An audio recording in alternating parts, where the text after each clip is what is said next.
What's up, everybody? Welcome back to the Smart Marketer podcast. It is your host, Molly Pittman, with a very special guest today, my cousin, Zach Dampier. What's up, Zach? Hey, glad to be here. I'm sure anybody who's been around has noticed my name being thrown around for the set, so it's really cool to be able to actually partake and be on this side of the camera and just enjoy how it feels. So I'm really excited. Yeah, y'all. So Zach has been really behind the scenes at Smart Marketer for over 5 years, and it is your turn to sit in the chair, my friend.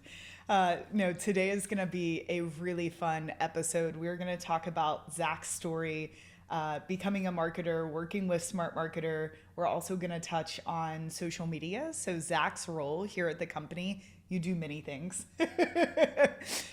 but he is our content coordinator. So you touch lots of pieces of media, everything from our social media to our podcast, the blog.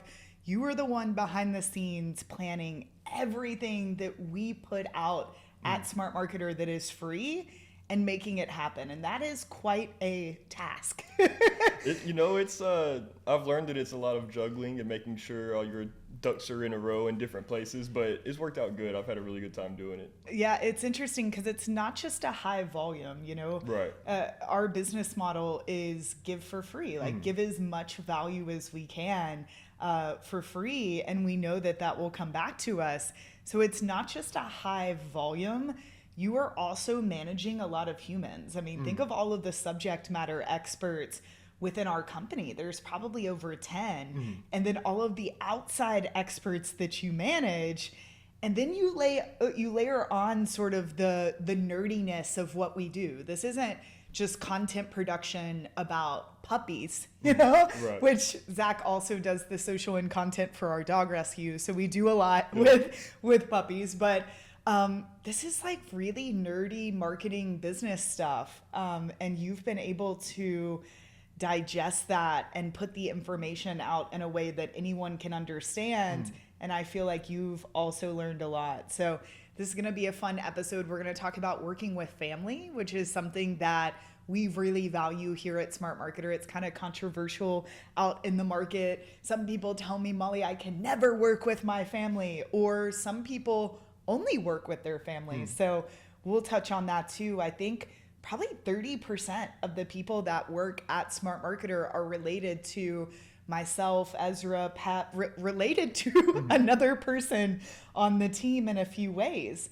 And your wife, Maria, works with us too. So Maria is our senior project manager on the agency side of the business. So she keeps all of that running smoothly. She is the adult on that side of the business. So we'll be diving into this. But Zach, let's start with you being an intern. And this is a story that's near and dear to my heart. Most of you guys know that I started in this industry as an intern, a digital marketer. I really had no intention to become a marketer. I needed to make some money. I saw a Craigslist ad for a paid marketing internship. I just moved to Austin, Texas. I was bartending. I needed to figure out what I was going to do with my life. And that internship led me to where I am today. And that was something we were able to pass down to you, which has been really, really rewarding. So why don't you tell all these amazing people, how did you get into this and how did that lead you to where you are now? Yeah.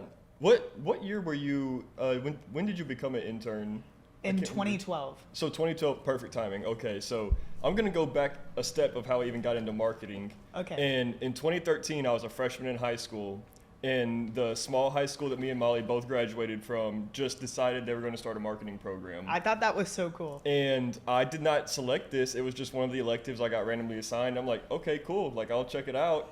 And luckily for me, the teacher was a really cool guy. He was really laid back. He loved football. I was Shout a football out to player. Coach Teeter. Mr. Stafford. Oh, shit. Sorry. Okay, got that. I thought it was Coach Teeter. No. But he did a great job. He was just a teacher that the kids enjoyed being in the class because as long as you got the work done, you were able to have fun with each other. And so I'm like, this is really cool. And it really wasn't even anything to do with the marketing at the time. And so then as the marketing basics goes through and going for the next year, I'm like, well, what else is there? There's sports marketing. okay, of course. So I take that. And then there's travel and tourism. So I completely stumbled upon marketing, which it's already been in our blood between your dad and my dad both being sales reps through our whole life. Like, we were all already just salesmen and saleswomen by nature of who we were raised by. So true, like intuitively understanding it. And just a little more background, guys. Zach is younger than me by 8 years, I think.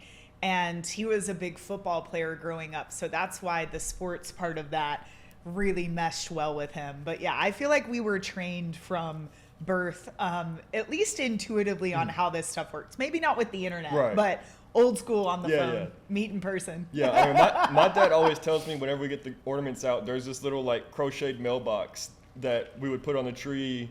And I would do tree tours whenever people would come over for the holidays and show them the Christmas tree. Then I'd open the mailbox and be like, tips please. So like, I mean, I was getting after it from a young age. So it makes sense that this is where we ended up.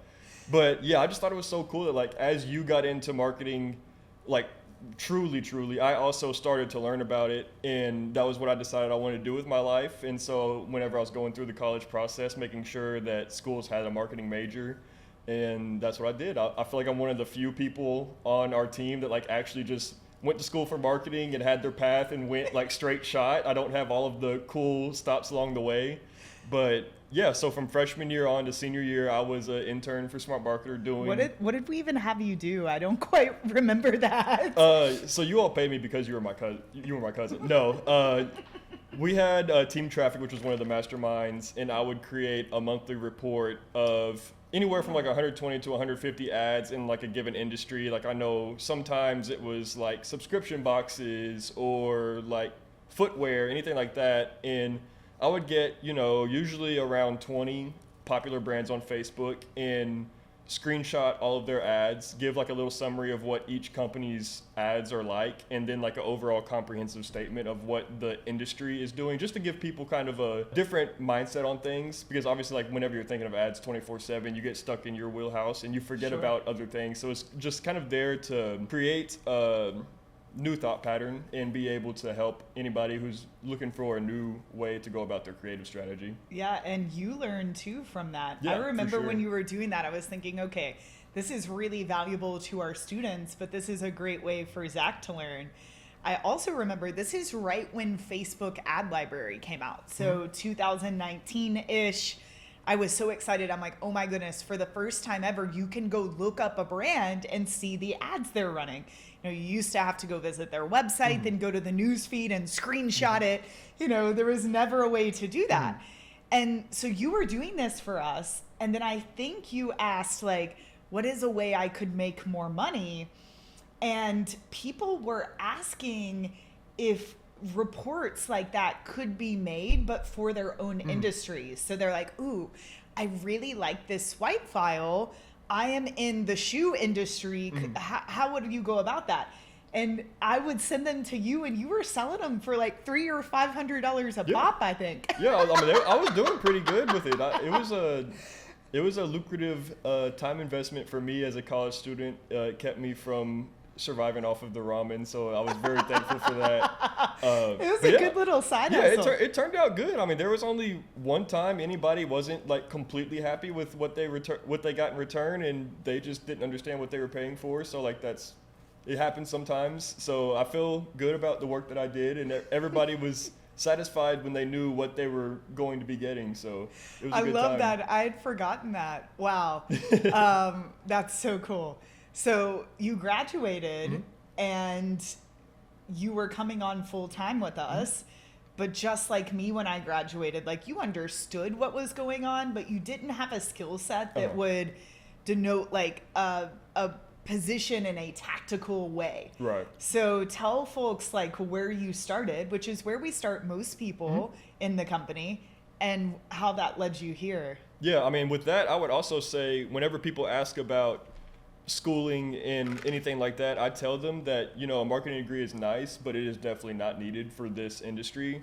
A lot of the stuff that I was doing in college, I mean, I graduated 2021, so it's not that far removed. I know my wife reminds me it's much more removed than I feel like at this point, but we're in 2021 and they're talking about doing focus groups and pulling people in and doing like interviews for things. And we're like, it's not 1980. Like, people aren't just perusing the mall and able to take an hour of their time and just come in and see what you're going to talk to for no reason. Yeah. So it gives a lot of the tactics overall, like big picture. But yeah, all of the digital stuff, all of the like real things that are important in today's time, it happens too fast for it to be in a college curriculum. Right. When most professors teaching this in college aren't actually doing it because they're a full-time educator. Right. And not knocking them, much love to everyone who teaches marketing, but it makes it difficult. How can they stay on the cutting edge? You know, I had one professor in college that was life-changing, Dr. Pointer, love her. She only taught one class, entrepreneurship, because she actually ran her own businesses. And that's why that was my favorite class. Like, she was actually out there doing it, and she would come in for that one class and really pass down that knowledge.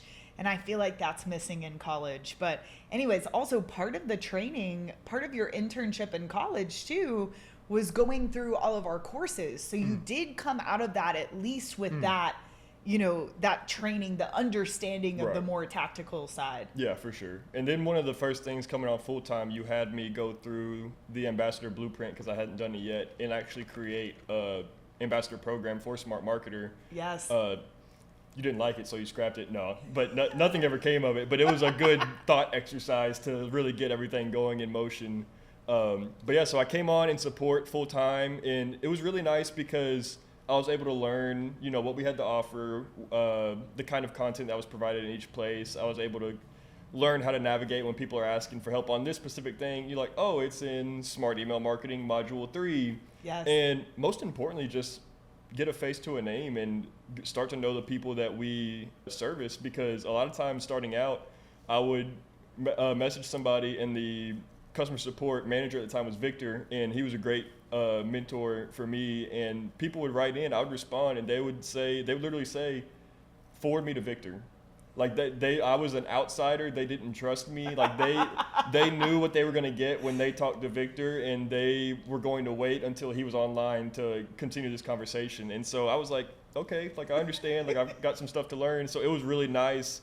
That's actually a guy who I have a really good relationship with now, and we talk not super often, but like, he'll interact on the social page, so I'll get to like check up on him. And so it's really cool seeing the progress from being like the outsider of the community to being one of the more, not integral, but one of the people that are known in the community and people actually connect with. So it was a really good time. But you are integral. Zach won Employee of the Year last year. So every year and I had nothing to do with that, by the way.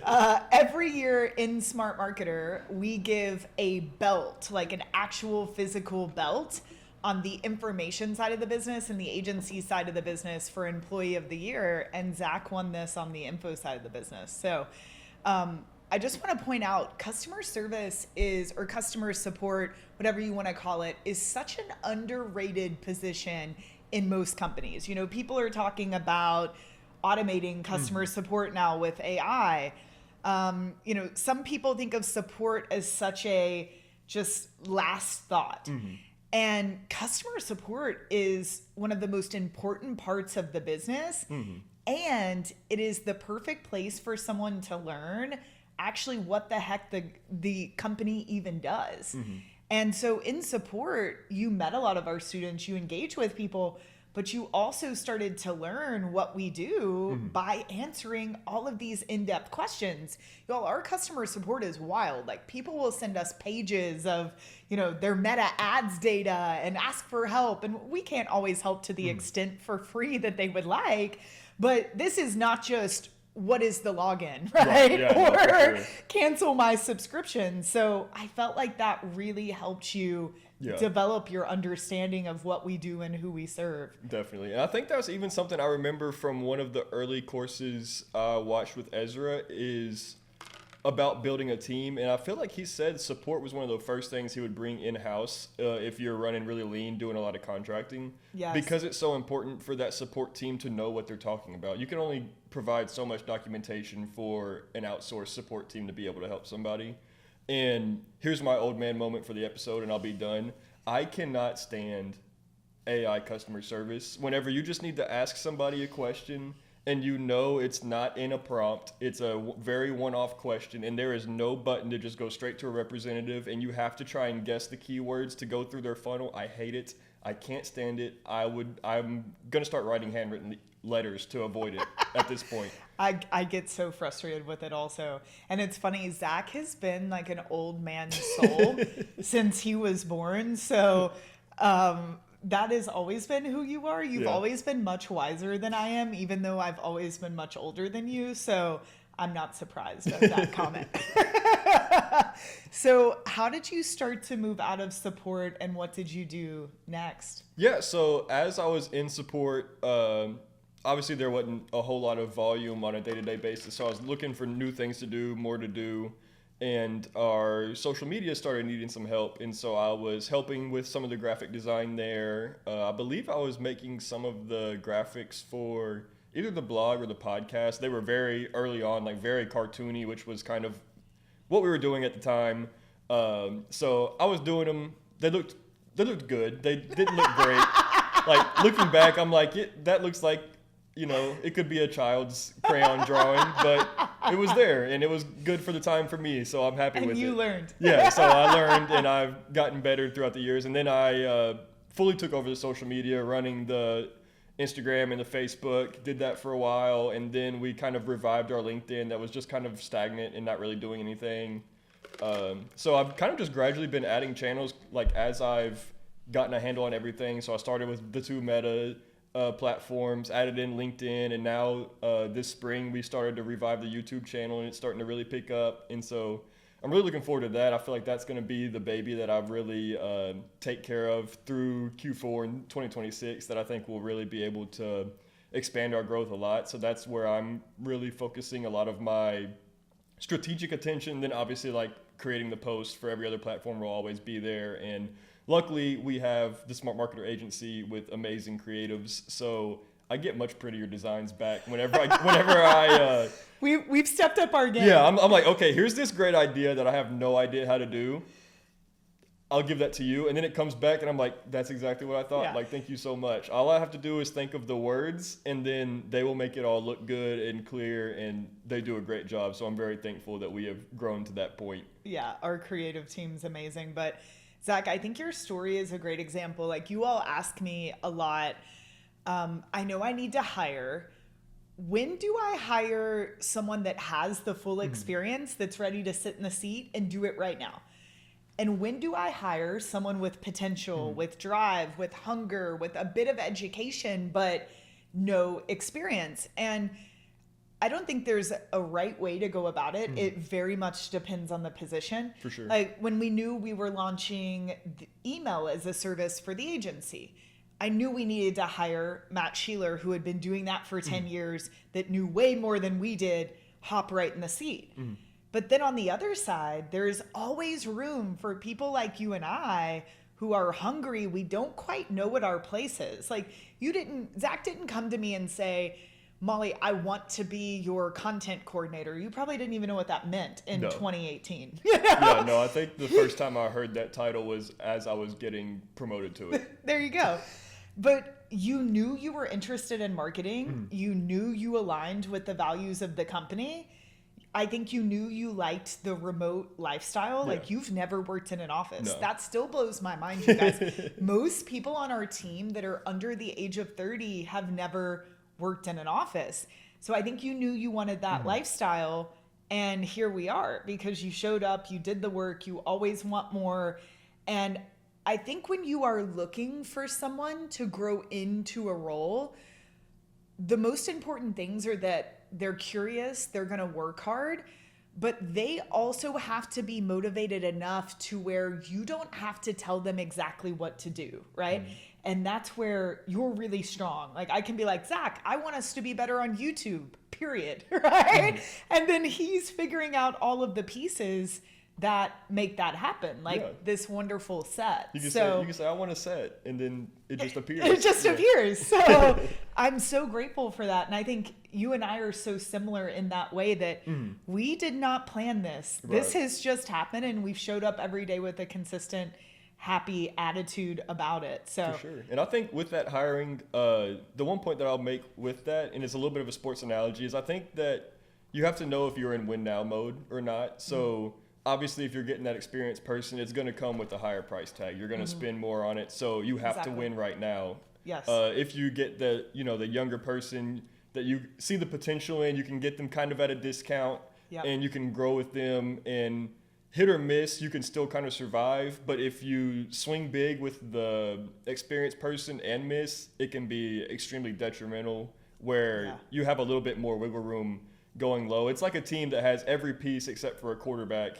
And so they go out and spend a whole bunch of money on, a 38-year-old super veteran that has like 2 or 3 years left, and that. So it's like, this is our moment, and we're either going to win big or we have completely blown up everything for no reason. So I think you just kind of have the expectations and know where you're at, and be patient with somebody that's younger. If you're getting them at a discount, you have to expect discounted work to a degree. Obviously, they're going to learn, and the whatever $2,000, $3,000 you're paying them a month you'll get more value back as time progresses and they get more comfortable in that role. So you just have to be willing to wait it out and see that value return to you. Yeah, and I think it has to be in a low risk position. Like organic social wasn't something we were relying on. So you couldn't really mess it up. Right. It's not like I handed Zach a $50,000 a day ad account, Yeah, for and sure. now you've grown into a position where it's like, it would be risky if we didn't have you. So I think that's just such a cool story. And there are most people watching or listening to this have been in our shoes, or they are looking to pass that down. Like I feel like to you, I can hand the baton, and eventually you'll hand that down to someone else. And I think that's just so special that we get to do that in companies. So, For sure. Okay, so working with family, this is really perfect. fun. So we brought this up earlier in the episode. We think about 30% of the people that work at Smart Marketer are related to someone else at Smart Marketer. I think we have 3 or 4 couples that are married, lots of cousins, people that grew up on the commune with Ezra. You and I are cousins. I will give my thoughts on this in a bit, but what are your thoughts? Like, why do you think that works within our company? What's funny is I actually had this realization as I was getting dressed to come up here. And a few episodes ago, Ben talked about creatives and AI being like a prism that expands it. And so it just multiplying it doesn't make it good creative. It just makes more of what you have. And I think that's kind of the same. Like whenever you have family relationships, working with them just multiplies the feelings that are involved. And so if you have a good relationship like we do, we're able to accomplish many tasks because we're on the same page and we're even more dedicated to our goals. Because obviously I don't want to let a boss down. Like I don't want to get fired or anything, but I hope not. But I also feel a sense of responsibility as your family member to provide the best work that I can for you as my all the way top superior, but like as somebody else in the company. Like I want the company to survive for the livelihood of people that I care about. And so I think that's something that, like you just have to have the right relationships with people. You have to be able to talk about things, I think is the big thing. If you all are in a family and you don't communicate when things are wrong, that will really show up in your work, and that will be one of the issues. Or when things are good, Yeah, I agree. I think that you get so much more loyalty and passion when you do have a prior relationship, if that is a positive one. Right. Like you and I have always had a great relationship. There are family members I would not work with. I love all of our family, but I'm not saying you should work with every one of your family members, right? You and I have always jived very well, and we've been similar but different. You're more introverted, I'm more extroverted. You're more responsible, I'm less responsible. Zach's always been much more of an adult than I have been. But I think if you have that direct, loving communication at all times, it can actually be the best thing that you can do because of that loyalty and because of that understanding. And sometimes it doesn't work out. Like we've had to let go of some of Ezra's family members just because things change and there's not really a spot, and there's still love there too, right? Because there was direct, open communication along the way. So I think you really nailed it.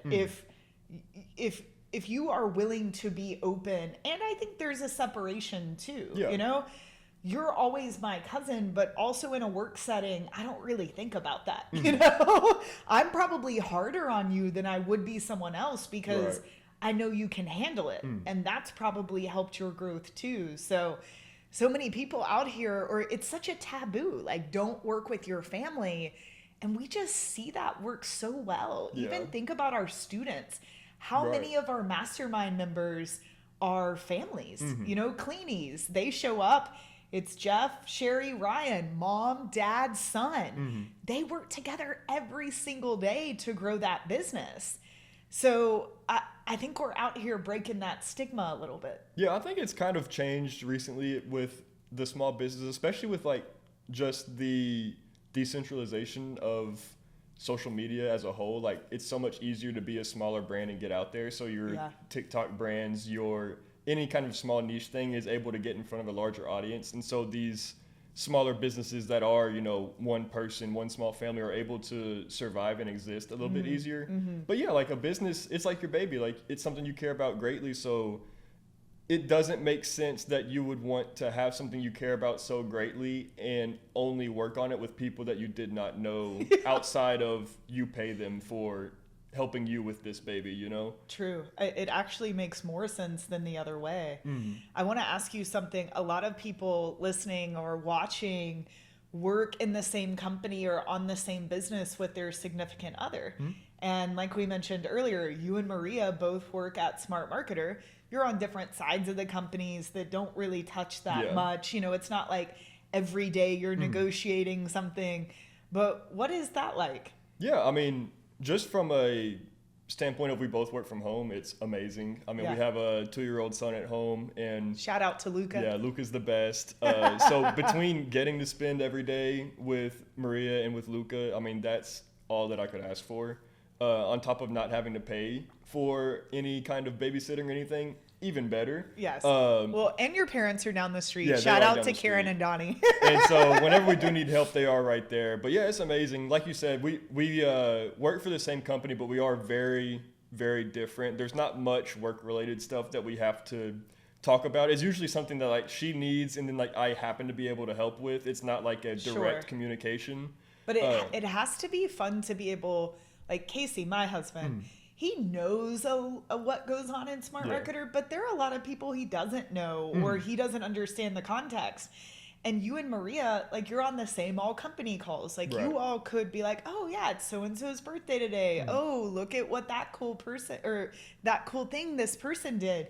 That has to be really neat to be able to relate versus like we work for 2 separate companies and there is no understanding of, you know, what's happening in one another's work lives. No, absolutely. I do feel like there's almost, to a degree, we've talked about sometimes it feels like we never have anything to talk about because we're in like the same thing. Like you already know. Yeah, like, oh, so how was work today? Oh, I was on the call that you ran and you told me it was my coworker's birthday. Let me guess, it was your coworker's birthday today too. And so we have realized that like we have to find actual things to go out and do like on our own with our own friends to have things to talk about because work isn't something that we can like come home and break apart and talk about our day.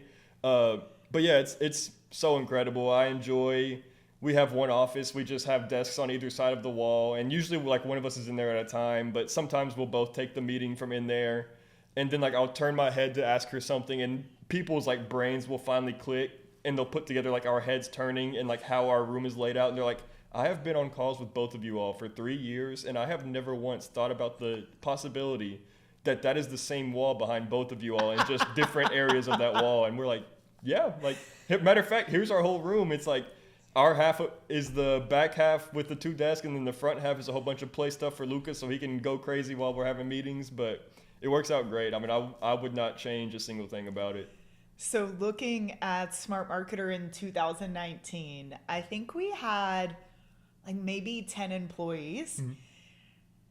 Now over 50 employees. Like I think our top line revenue is 6 or 7 times what it was. what is it like to reflect on that from your perspective? Because you've been here through all of those steps.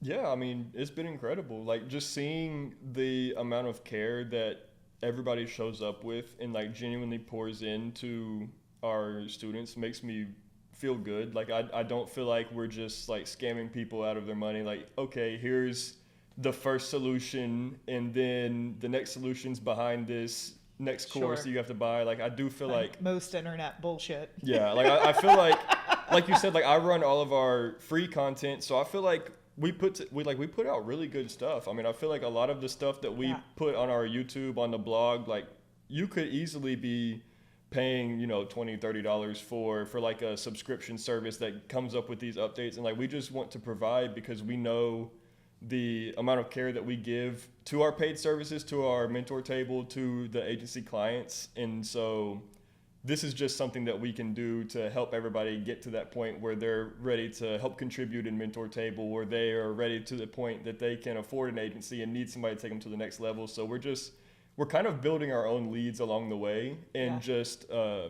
mean, overall just like fostering good vibes, you know, like we want people to think of Smart Marketer as a very free and very caring company. And I think that that's something that we've done really well from the very beginning with Ezra and you. I mean, it shows. We've grown because people hear about us and people trust us. And whenever anybody needs help with their business, they know that the one company that is going to put that company's bottom line above their own is ours. And so I think that that's why we've grown, and that's how we'll continue to grow, because we're genuine in what we do. That's beautiful. Yeah, I agree. What's next for you, Zach? Oh, what's next for me? What if Zach just resigned live on the podcast? I feel like I'm on like a ESPN commitment, and so actually I'm going to Ball State. Yeah, I mean, I'm gonna keep working on our content. Like I said, I really want to take YouTube to the next level. I'm hoping somewhat in the near future we'll be able to get to a point where we're producing so much content I kind of need a little minion to boss around. I would be a great manager. Yeah, Zach 6 years ago. Yeah. Well, it's actually really cool because you had an intern from the local college here in Danville, Kentucky, Center College. You had an intern, or still do, I can't remember. Yeah, so the internship officially ended, but he just enjoyed it, so he's still around. Wow. So yeah, well, I still have him. So he's been a big help. I've been able to use him to get a lot of the just like day to day. Yeah, not grunt work because we're typing on computers all day. Like it's not grunt work. Sure. But you know, getting all the captions and posts scheduled, like it's easier stuff that I could spend time doing other things on. So I'm glad to have that time back, and it's been really good for me. Yeah, I love it. And you know, the more that your department grows, the more you can continue the high level strategic work that you already do, right? Yeah. How do these platforms work? What's next on these platforms? What are we going to test? Yeah. And I think that's something else, y'all, about hiring people younger. You know, I'm in my mid 30s. So I do not perceive myself as old. I really think age is just a number, but we all have different experiences depending on when we were born. And Zach is like a completely different generation when it comes to technology and language and the use of these platforms than I am. And that really comes back to help us when it comes to things like social media, because Zach knows how these platforms work on a level that I will never understand. So that's something else I want to call out that I think works really well with like you and Ben Bennett and the people on our team in their 20s. You guys are on a whole different level. Yeah. I've been your own personal Urban Dictionary since like middle school for all of the all of the new terms that are coming out. And you know, like you said, I'm 27 now, so I'm starting to phase out. But I have 3 younger brother-in-laws, so like they're keeping me. I'm still holding on for dear life to like the young hip lingo, and eventually I'll just put my New Balances on and ride off in the sunset and yell at kids from my porch.